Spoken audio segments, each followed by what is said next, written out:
Hello, my friends, and welcome back. Thank you very much for being with me again today.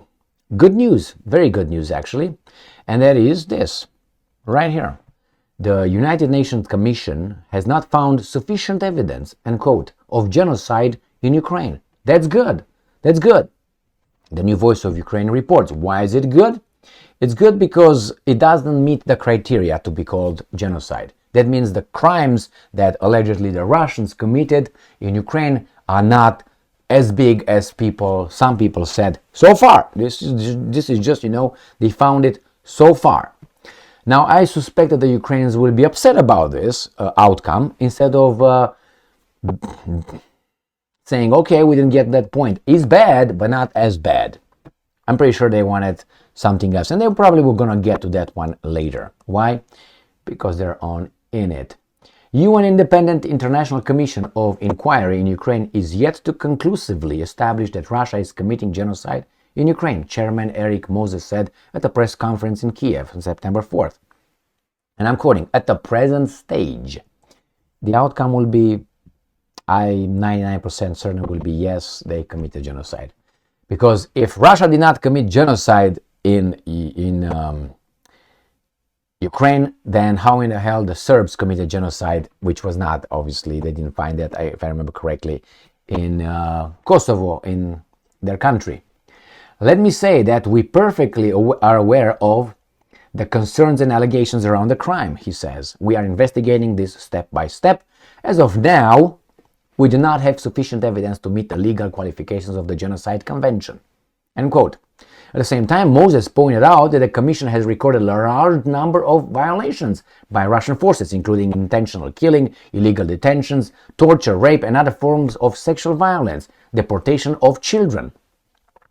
Many of these violations qualify as war crimes, and some, if substantiated by further evidence, could be classified as crimes against humanity, specifically torture and attacks on civilian infrastructure, said Moses. Question for Moses. Moses, did you investigate the Ukrainians' actions in Russia? Oh, you said that it is not needed because the Ukrainians said they didn't do anything? Oh, okay, got it. Hey, how about the Kerch Bridge? Is the Kerch Bridge, the Crimean Bridge, a civilian infrastructure, Moses? Yeah. Are those little attacks on Moscow on civilian infrastructure, which are some buildings and some houses, is that civilian infrastructure? Oh yeah, okay. So are those crimes against humanity or anything? No. Why? Oh, they say no. My bad. Okay, let's move on. I just want to be fair, just want to make sure that if you consider someone's, penetration consider this, then the same thing, penetration is considered the same way if it's done by one of your friends. All right? That would mean justice.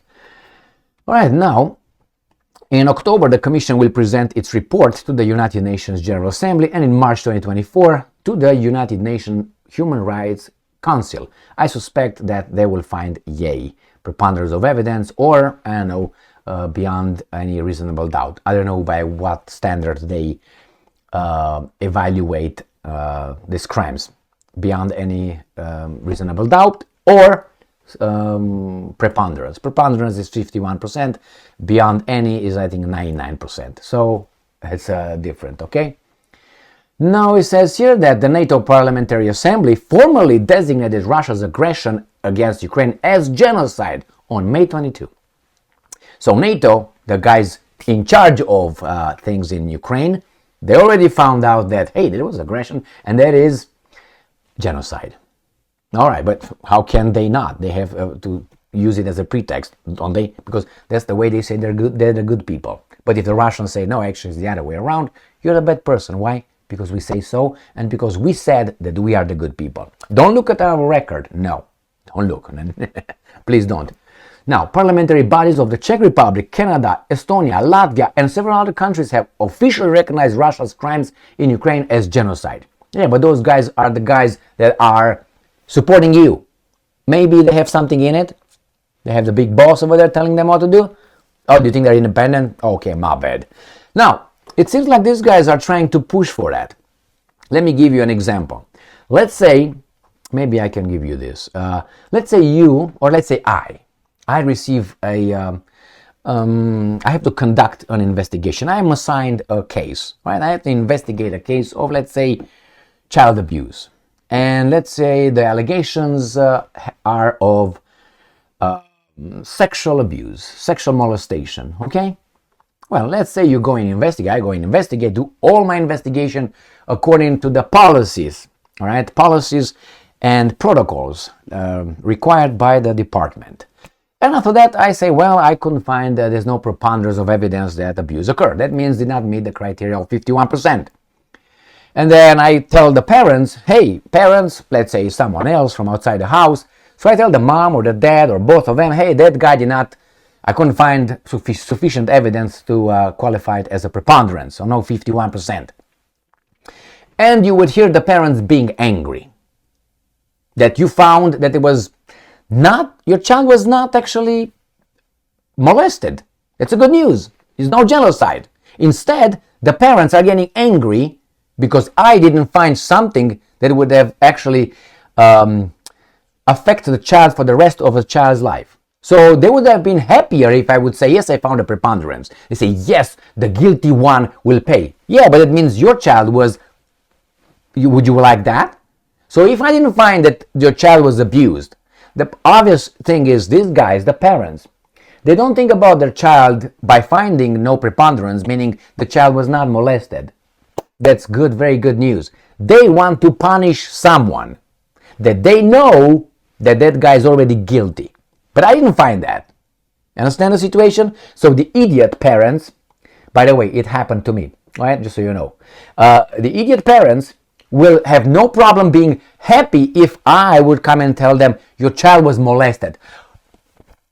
Why? Not because the child, they don't think that far at that point. They think he is going to get, or she is going to get punished. You're going to go to jail, you go to jail. Yeah, but don't you think of the consequences, the mental consequences of the abuse, the trauma of your child, if that would have been found?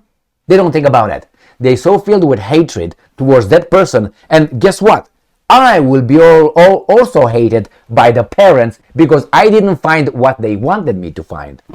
So it's kind of like the Ukrainians here are saying, they found it, you should find it too. Well, the problem is those guys are your buddies. It's like you're a gang member. It's like these guys, the dad and the mommy, they both found that that their child was abused. They found, okay? They said he was abused. And I'm supposed to, if I don't find what they say it occurred, that I am the United Nations, whatever that was, UN Commission, blah, blah, blah. So understand what idiotic is here? Instead of saying, well, it's not as bad, that's good, because that means it will take a different form, would meet that criteria. Instead of celebrating that, they just want Russia to be bombarded, being punished, which I understand that too. But I picked this one because I could relate to this kind of investigation where you have parents not thinking 2 steps ahead, but being too filled with hatred towards someone that, in this particular case, did not meet the criteria of a preponderance to say, okay, it was 51%, and then you submit it to blah, blah, blah, blah, blah, blah, and the guy gets... and by the way, anyway, I'm not going to go into that. Thank you very much for being with me again today. Stay strong, stay smart, look for the truth, and be just.